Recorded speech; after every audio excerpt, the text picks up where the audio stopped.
党的旗帜王啊，满皇上的徽牌随了整个当朝，金钱看齐，墙上写着秦香莲。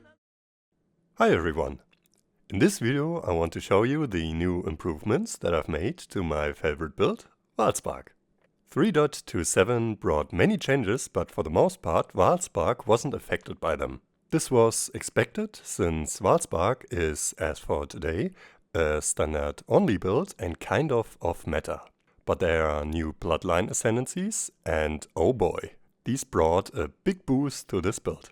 Before we look at the new changes and the new items, I want to come back to the state of the build before Keepers of the Flame. The min-maxed version was pretty well-rounded build overall, but there were still some scenarios where problems arised. While running reduced mana regen maps, Flame Dash, Withering Step or Assassin's Mark could not be used constantly, since the build has no source of mana leech or gain. In maps with reduced flask charges gained, if the monster density was low, you could run out of charges and therefore not be able to cast Vaal Spark. So you had to leave the map and re-enter with full flasks. And as for most builds, mana reservation was a limiting factor in regards of further scaling.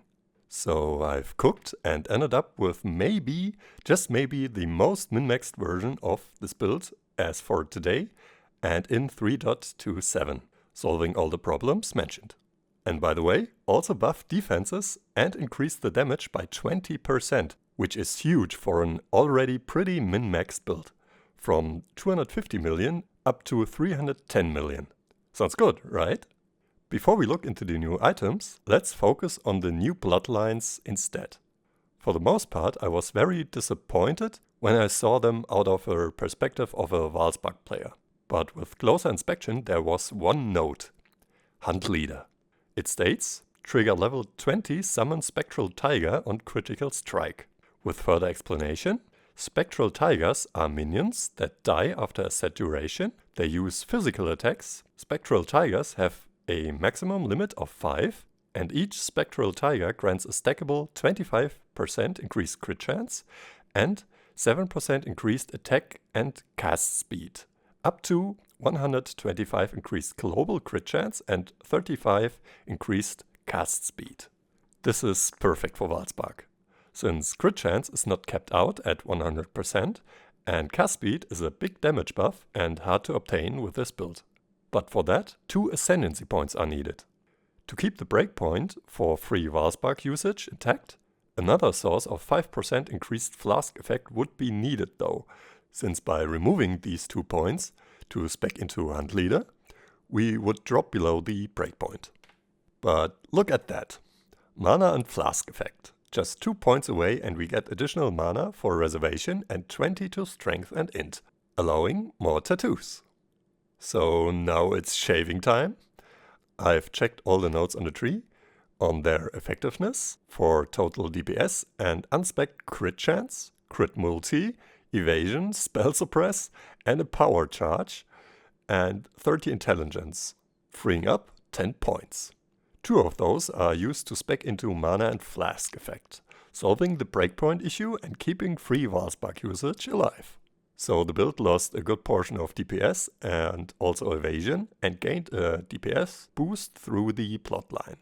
Sounds like a very minor improvement, if at all. So now for the new items and the new usage for the 8 remaining 3 points. I've crafted 2 new mirror tier aura jewels. The goal is to implement another aura into the build, Zealotry, granting more crit chance and more damage. But therefore we need more mana reservation efficiency. So each jewel grants just that. 2 nodes granting 50% increased mana reservation efficiency for an aura each. To get it working, we have to replace an existing projectile cluster though, and therefore losing 1 pierce and 30% proc speed. The 1 pierce isn't a big deal, since we have such a high damage and gained additional cast speed. As for the 30% proc speed, each jewel has 5% as implicit, covering 10%. By placing, as for your own likings, additional 2 or 4 proc speed tattoos on the tree, you can fully compensate the loss. Since we unspec'd the evasion nodes that also granted all res, it's likely that lightning res, as the lowest out of all, since Mageblood grants only fire and cold, is uncapped. So one of the clusters also covers that. And now we are able to activate Zealotry. Awesome! A few days ago, I've managed to finish the everlasting Quiver craft. It's not perfect yet, but after spending 40 logs to hit T1 proc speed on Suffix, I stopped.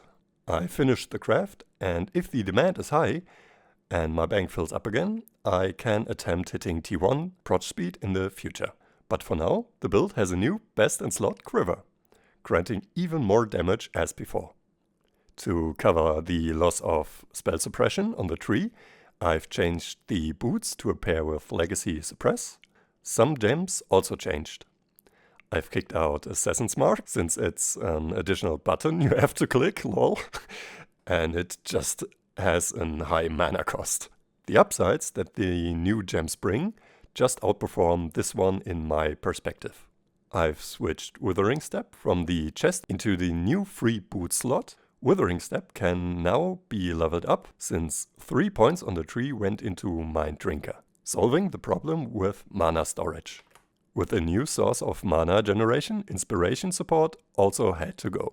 Its place took Vaal Breach as for 3 reasons. First of all, if you run less flask charges gained maps, choosing the mob quantity manually can fix your flask issues. More monsters killed mean more flask charges.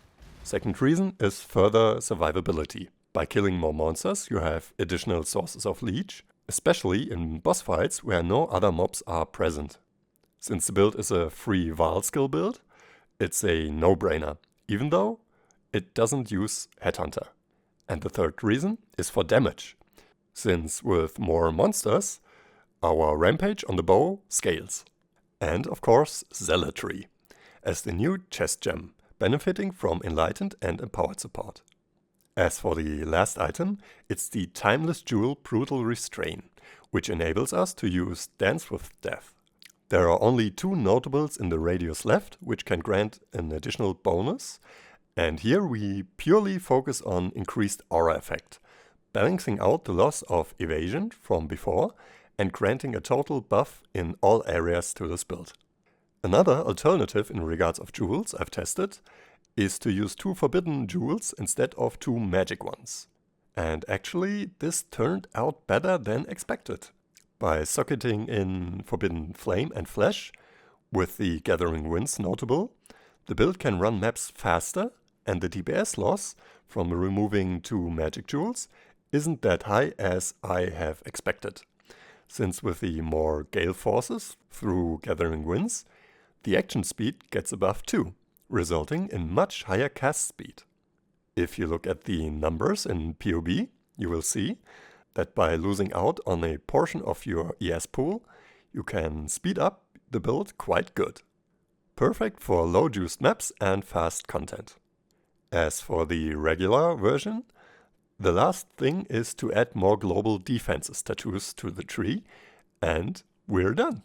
We have raised the total DPS from 250 million to now over 310 million, elevated the ES pool, increased crit chance and cast speed substantially, erased the few remaining in-map problems, and even got more movement speed. Nothing left to say at this point. Well, maybe GGG, please don't nerf Hunt Leader into the ground. If you want to have a closer look, the new POB is in the video description. If you want to start out with Vaal Spark, check out my initial build guide video. And if you want to upgrade your existing Vaal Spark, check out my mirror shop, where I provide many best in slot items for service. So I hope you enjoyed. Like, comment and subscribe if you feel sparky. And see you in the next one.